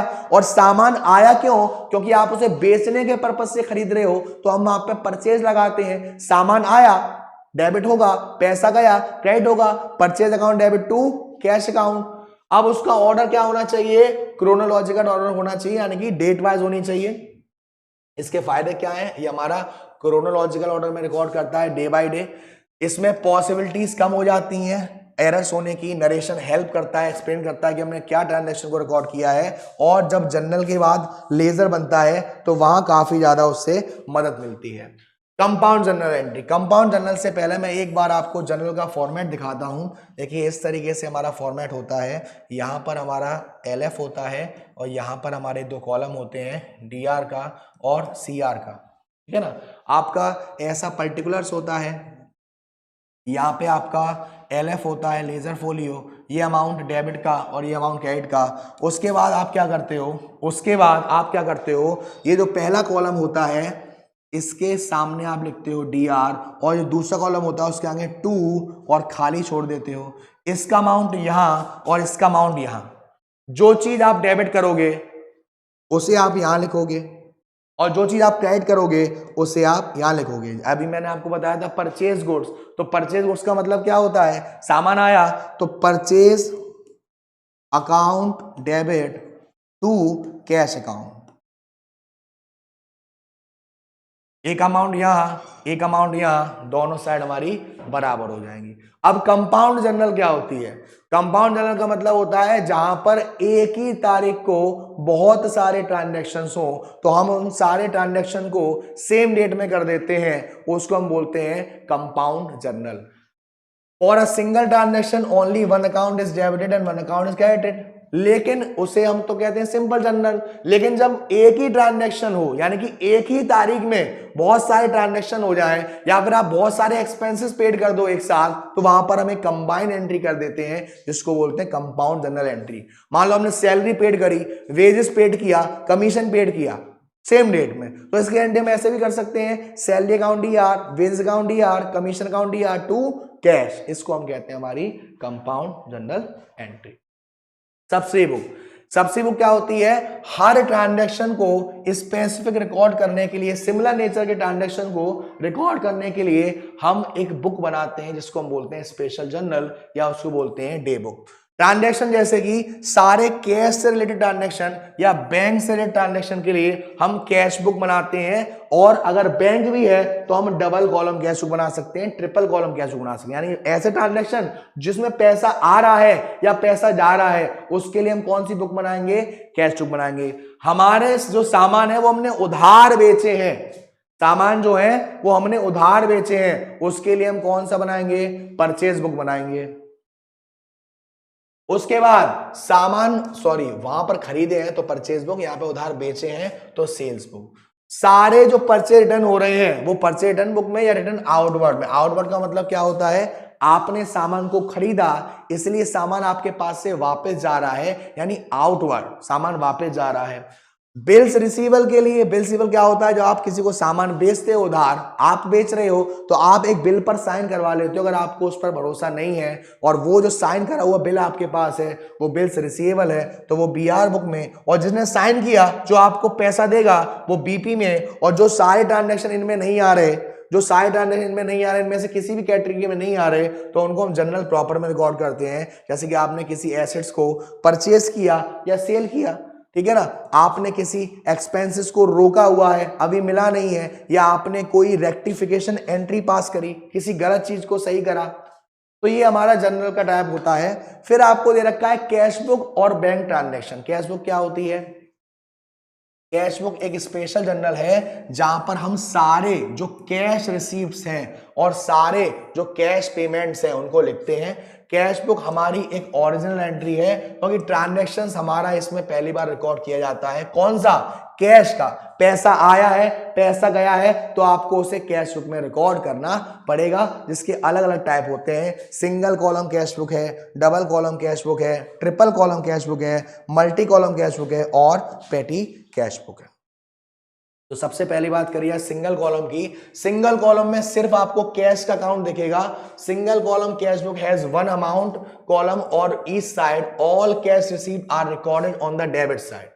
मतलब कि कैश हमारा क्या है? रियल अकाउंट है। रियल का रूल क्या है? Debit what comes in, credit what goes out. यानी कि जितना भी पैसा आ रहा है हमारे पास उसको डेबिट साइड में डालेंगे लेजर के, और जितना भी पैसा जा रहा है उसको क्रेडिट साइड में डालेंगे। यानी जो पैसा आ रहा है डेबिट और जो जा रहा है क्रेडिट, और सिर्फ एक ही चीज का सिंगल कॉलम कैश बुक। लेकिन डबल में आपका कैश और डिस्काउंट हो सकता है साथ में, कैश और बैंक हो सकता है साथ में, बैंक और डिस्काउंट हो सकता है साथ में। वो डिपेंड करता है कि आप डबल कॉलम किसका बना रहे हो। ट्रिपल कॉलम में आपका कैश बैंक डिस्काउंट हो सकता है, तो वो हमारा ट्रिपल कॉलम कैश बुक है। लेकिन कंसेप्ट उसमें सेम चलेगा। कंसेप्ट उसमें सेम चलेगा आपका। कैश में पैसा आ रहा है, बैंक में पैसा आ रहा है, डेबिट करेंगे। कैश से पैसा जा रहा है, बैंक से पैसा जा रहा है, तो उसको हम क्रेडिट करेंगे। फिर होता है हमारा मल्टी कॉलम कैश बुक। इसमें हमारे मल्टीपल कॉलम होते हैं दोनों साइड में, 3 से ज्यादा चले जाते हैं। पेटी कैश बुक क्या होता है? पेटी कैश बुक होता है जहां पे हम अपने छोटे मोटे खर्चों को रिकॉर्ड करते हैं, क्योंकि हमारा एक रूल कहता था मैटेरियलिटी कि अगर हर खर्चों के आप अलग अलग लेजर बनाओगे तो आपके पास बहुत सारे अकाउंट्स हो जाएंगे। तो क्यों ना हम अपने छोटे मोटे खर्चों को किसी छोटी बुक में रिकॉर्ड करें, जिसे हम बोलते हैं पेटी कैश बुक, जिसको हम इम्प्रेस्ड सिस्टम भी बोलते हैं। फिर आपका purchase day book. Purchase day book आपका रिकॉर्ड करता है वो ट्रांजैक्शन जो क्रेडिट परचेज से रिलेट करता है। आपने उधार सामान खरीदा, it followed at any cash purchase or purchase of thing other than goods is not recorded in the purchase of day book. अगर आपने परचेज किया है सामान नगद, तो यहां रिकॉर्ड नहीं करा जाएगा, और आपने गुड्स परचेज नहीं करे, एसेट्स परचेज करी है, तो वो यहां रिकॉर्ड नहीं करी जाएगी। सेल्स डे बुक में भी सेम, आपने सामान को बेचा उधार, तो यहां रिकॉर्ड किया जाएगा। अगर आपने सामान को नहीं बेचा है, किसी और चीज को बेचा है, तो वहां के लिए हम जनरल प्रॉपर का इस्तेमाल करते हैं। फिर आपका रिटर्न इनवार्ड। इनवार्ड यानी सामान आपके पास वापस आ रहा है, यानी कि ये सेल्स रिटर्न है। सामान आपके पास से वापस जा रहा है, तो ये आपका रिटर्न आउटवर्ड है। आपने किसी को सामान बेचा है और उससे आपने एक बिल बनवा लिया, तो वो हमारा क्या हो गया? बीआर हो गया। तो the transaction related to goods which are return by the customer for various reason. आपने किसी को सामान बेचा, लेकिन कस्टमर ने किसी रीजन की वजह से आपको वो सामान वापस कर दिया, तो वो हमारी क्या है? रिटर्न इनवार्ड है। उसको हम सेल्स रिटर्न बुक में रिकॉर्ड करेंगे। रिटर्न आउटवर्ड, सामान आपके पास से वापस आ रहा है, सामान आपने वापस किया है, तो वो रिटर्न आउटवर्ड में शो होगा। BR, it is a book where all the bills received are recorded and their form posted directly to the credit of the respected customer. जितने बिल है, इससे आना है, इससे आना है, इससे आना है, सबका बिल जो है वो आपने रिकॉर्ड कर लिया, वो हमारा यहां पर शो होता है। बिल्स पेबल, जिसको पेमेंट करना है, जिसने बिल पर साइन किया और कहा ठीक है मैं पेमेंट कर दूंगा। Here all the particular related to bills accepted are recorded and their from posted directly to the debit side of their respected account. फिर है आपका जनरल प्रॉपर। ऐसे ट्रांजैक्शन जो ना कैश में जा रहे हैं, ना बैंक में जा रहे हैं, ना परचेज में, ना सेल्स में, ना बीआर में, ना बीपी में, तो वो हमारे जाते हैं जनरल प्रॉपर में। यानी कि ऐसे credit transaction that can not be entered in other subsidy book, उसे हम जनरल प्रॉपर में डालते हैं। जैसे आपने परचेज करी एसेट्स उधार, तो ना ही परचेज में जा रही है और ना ही कैश में जा रही है। आपने कोई रेक्टिफिकेशन एंट्री पास करी, आपने एसेट्स पर डेप्रिसिएशन लगा दिया, तो इसके लिए हम हमारा जनरल प्रॉपर का इस्तेमाल करते हैं। इट विल कवर परचेज और sale of assets, expense accrual, rectification entry, और इसका जो फॉर्मेट होता है वो सेम होता है जैसे हमारे जनरल का फॉर्मेट होता है। अब जर्नल बन गया, सारी एंट्रीज को आपने रिकॉर्ड कर लिया, सारी एंट्रीज को आपने अलग अलग फॉर्मेट में डाल दिया, और जैसा हम लेजर में करते हैं कुछ कुछ वैसा ही हम सब्सिडी बुक में करते हैं। The book which contains account is known as ledger. वो किताब जिसमें आपने सभी अकाउंट को अलग रखा हुआ है, उस किताब को हम कह रहे हैं ledger. Since finding information pertaining to the financial position of business emerge only from the account, the ledger is also called the principal book. आपको जानना है कि किस अकाउंट में कितना अमाउंट आना है, किस में कितना जाना है, इसके लिए हमारा लेजर काफी ज्यादा इंपॉर्टेंट रोल प्ले करता है, इसीलिए हम इसको प्रिंसिपल बुक भी कहते हैं। As a result all the necessary information related to any account is available from the ledger, इसीलिए हम इसे कहते हैं किंग ऑफ ऑल बुक्स या फिर books of final entry. Ledger posting में हम रूल क्या फॉलो करते हैं, मैंने आपको क्या बताया, अगर एसेट्स इंक्रीज हो रही है तो वहां पर हमारा कहां जा रहा था, जनरल में डेबिट साइड में। अब यहां पर क्या होगा, increase on the left hand side और द डेबिट साइड। क्या बताया था मैंने, एसेट्स इंक्रीज होती है तो डेबिट साइड और डिक्रीज होती है तो क्रेडिट साइड। अब एसेट्स इंक्रीज हो रही है तो डेबिट साइड जा रही है, तो लायबिलिटी इंक्रीज होगी तो क्रेडिट साइड जाएगी, लायबिलिटी डिक्रीज होगी तो डेबिट साइड आएगी। जो रूल हमारा एसेट्स में लग रहा है सेम रूल आपका एक्सपेंस में यानी खर्चों में लगेगा, और जो रूल हमारा लायबिलिटी में लग रहा है सेम रूल हमारा कैपिटल में लगेगा। एसेट इंक्रीज डेबिट कर दो, liability increase credit side, asset decrease credit कर दो, लायबिलिटी डिक्रीज डेबिट साइड। ये रूल हम जब फॉलो करते हैं जब हम लेजर में पोस्टिंग करेंगे। फिर आता है स्टूडेंट को क्लियरली आना चाहिए कि सर ये डेबिट नोट क्या होता है। डेबिट नोट का मतलब क्या है, the case of a person who has received some benefit against which he has already rendered some services और will render service in future. आपको कुछ बेनिफिट मिले जिस बेनिफिट के लिए आप सर्विस ऑलरेडी दे चुके हो या फ्यूचर में दोगे। When a person becomes liable to do something in favor of the firm, the fact is recorded by debiting from that person account, जिसको हम कहते हैं related to person। अब जो पर्सन जिसको ये मिला है डेबिट नोट्स क्या करता है, डेबिट होता क्या है कि वो पर्सन जिसको कोई बेनिफिट मिला है, अब जिसके बदले वो लायबल है ये सारी चीज परफॉर्म करेगा, उसको हम क्या बोलते हैं, डेबिट करते हैं। In the case of goods और properties where the value and stock of such goods और property has increase related to real account.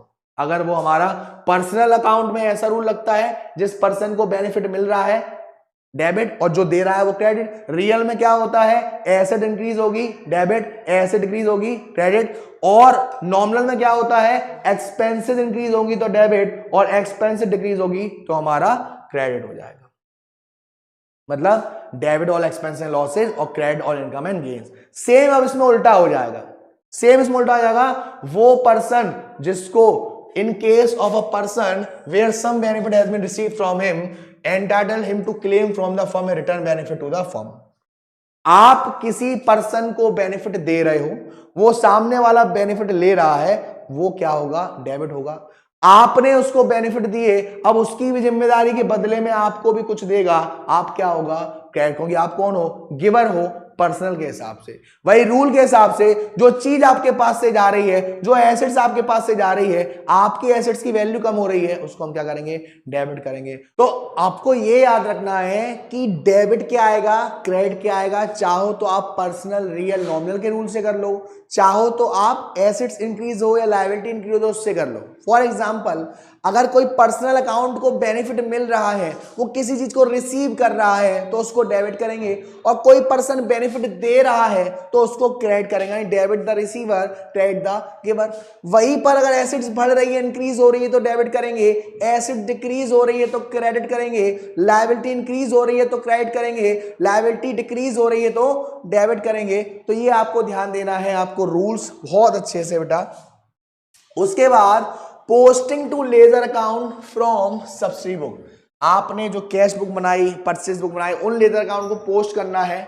In the above section we have explain how posting is done to ledger account directly on the basis of journal entry. Journal entry से जब आप सीधे laser में आते हो तो कैसे posting करते हैं। In practice however we know that use of subsidy book is vague, यानी कि कहीं नहीं लिखा, नॉट डिफाइन है। Let us see how the posting to ledger account is done based on these record. कैसे करी जाती है? For each of the subsidy book there is a ledger account, example for purchase book there is a purchase account, sales book sales account, cash book cash account. तो हम क्या करते हैं, इनको बैलेंस करते हैं। बैलेंस का मतलब डेबिट साइड का टोटल करते हैं और क्रेडिट साइड का टोटल करते हैं। We have seen how to balance various ledger account. Some account show debit balance while the other show credit balance. Is there any relationship between the type of account whether it is the account of assets, liability, capitals, owners and the kind of balance debit और credit.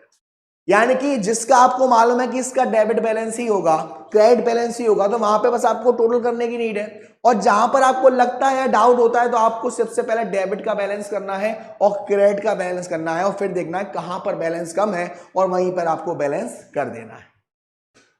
देखिए ध्यान से देखिएगा, किस account का कौन सा balance होता है? The answer is generally yes. जितनी भी हमारी एसेट्स हैं उनका डेबिट बैलेंस होता है, जितनी भी लायबिलिटीज हैं उनका क्रेडिट बैलेंस होता है। सी से कैपिटल, सी से क्रेडिट। यानी कि जितनी भी हमारी कैपिटल्स हैं, जितनी भी हमारी ओनर्स की इक्विटी है, मालिक की है, वो हमारा क्रेडिट बैलेंस, एक्सपेंसेस और लॉसेस का डेबिट बैलेंस और इनकम का भी हमारा क्रेडिट बैलेंस। ये बैलेंस आपने किया।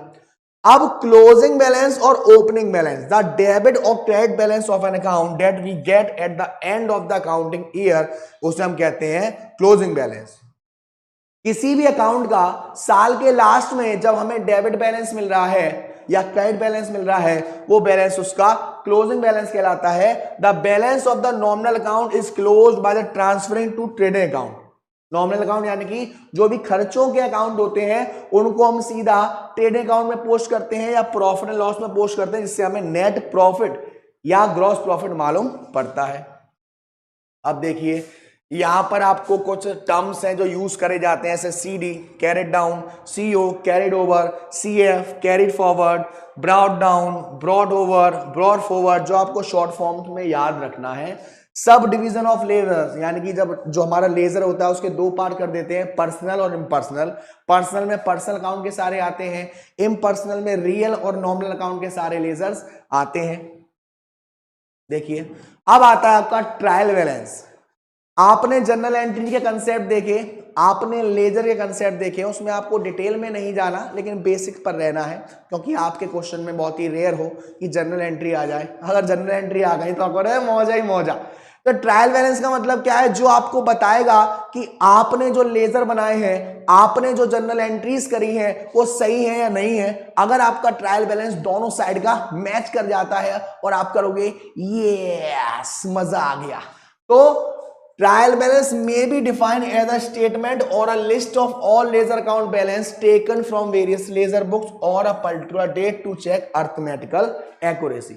आप चेक करना चाहते हो कि आपने जो लेजर बनाया है, आपने जो जर्नल बनाई है, वो सही है कि नहीं।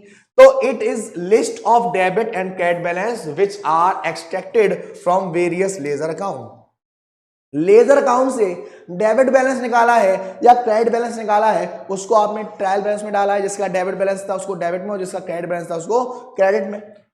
एक स्टेटमेंट है डेबिट एंड क्रेडिट बैलेंस का। पर्पस इसका ये होता है कि चेक करना कि आपने जो लेजर बनाया है, जो जर्नल बनाया है, वो सही है कि नहीं।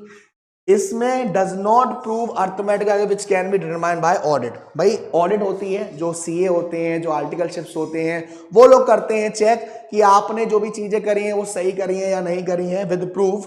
It is not an account, it is only A statement. ये कोई अकाउंट नहीं है, ये एक बस स्टेटमेंट है और ये हमारे फाइनल स्टेटमेंट का पार्ट नहीं है। It is usually prepare eight the end of the accounting year. और आपको मालूम है आपका अकाउंटिंग ईयर कब होता है कंप्लीट?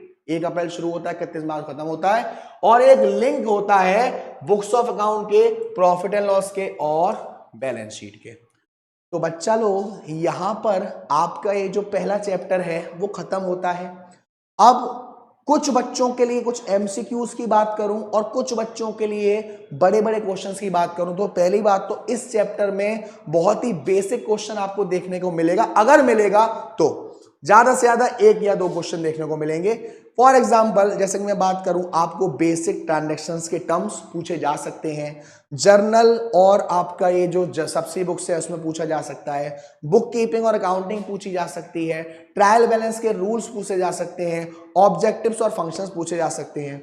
कुछ क्वेश्चंस मैंने भी आपके लिए छोटे मोटे लिए थे, जैसे कि ये था कि बेसिक फंक्शंस क्या होता है फाइनेंशियल अकाउंटिंग का। तो बेसिक फंक्शन होता है हमारा सारे ट्रांजैक्शंस को रिकॉर्ड करना। फिर आपके लिए फाइनेंशियल पोजीशन है जो हमारी बिजनेस की, वो कौन बताता है? फाइनेंशियल अकाउंटिंग बताती है। उसके बाद बुक कीपिंग का मतलब क्या है? बुक कीपिंग का मतलब है कि हम ट्रांजैक्शंस को रिकॉर्ड करते हैं, ठीक है ना। तो आपके हिसाब से, और मैंने कुछ अच्छे लिए थे, जैसे आपसे पूछे बुक कीपिंग एक वाइडर कंसेप्ट है, क्या अकाउंटिंग से बड़ा कंसेप्ट है? नहीं सर, नहीं है अकाउंटिंग से बड़ा कंसेप्ट। अकाउंटिंग वहां स्टार्ट होती है जहां बुक कीपिंग एंड होती है, यानी कि ये क्वेश्चन है आपके लिए। उसके बाद आपसे पूछता है कि हमारे अकाउंट्स में हम सिर्फ फाइनेंशियल ट्रांजैक्शंस को रिकॉर्ड करते हैं, है ना, फाइनेंशियल ट्रांजैक्शंस को रिकॉर्ड करते हैं। कैरेक्टरिस्टिक्स क्या है हमारी अकाउंटिंग की? Recording, classify, summarising. Basic term से रिलेटेड भी कुछ क्वेश्चंस लिए थे मैंने आपके लिए। जैसे एक ये देख सकते हैं कि घनश्याम एक फर्नीचर डीलर है, which one of the following will not be, कौन सा रिकॉर्ड नहीं करा जाएगा? ये वाला रिकॉर्ड नहीं करा जाएगा, वहां पे वो अपने घर का फर्नीचर बेच रहा है, तो इसको हम रिकॉर्ड नहीं करेंगे हम अपने अकाउंट्स में उसके बिजनेस के हिसाब से। उसके बाद फंक्शन ऑफ अकाउंटिंग, सारे फंक्शन है अकाउंटिंग के, ऑल ऑफ द अबव है। उसके बाद ये भी उसी जैसा क्वेश्चन है, एक नया क्वेश्चन लिया था मैंने आपके लिए बढ़िया सा, जैसे अब इसमें पूछ रहा है user of accounting information, owners, management, creditors. ये जो ओनर्स हैं और मैनेजमेंट है ये हमारे इंटरनल यूजर्स होते हैं, और जो क्रेडिटर्स होते हैं वो हमारे एक्सटर्नल यूजर्स होते हैं। प्लस इसमें ट्रेड डिस्काउंट क्या होता है, कैश डिस्काउंट क्या होता है, जनरल हमारी बुक्स ऑफ ओरिजिनल एंट्री होती हैं, किसको हम एसेट्स कहते हैं, लायबिलिटी कहते हैं, assets, current liability, current assets, intangible assets, goodwill वगैरह, इन पर आपको ज्यादा ध्यान देना है। और मैं बहुत जल्द आऊंगा वापस अपने दूसरे चैप्टर्स के साथ, इंट्रोडक्शन टू कॉर्पोरेट अकाउंटिंग। तब तक के लिए बच्चा लोग पढ़ते रहिए, और उम्मीद है कि आपको ये चैप्टर बहुत अच्छे से समझ में आया होगा। तब तक के लिए गब्बर सर वापस जा रहे हैं, ताकि दोबारा आना भी तो है, आपसे मिलना भी तो है। ध्यान रखिए, पढ़ते रहिए। Love you all, take care, bye bye.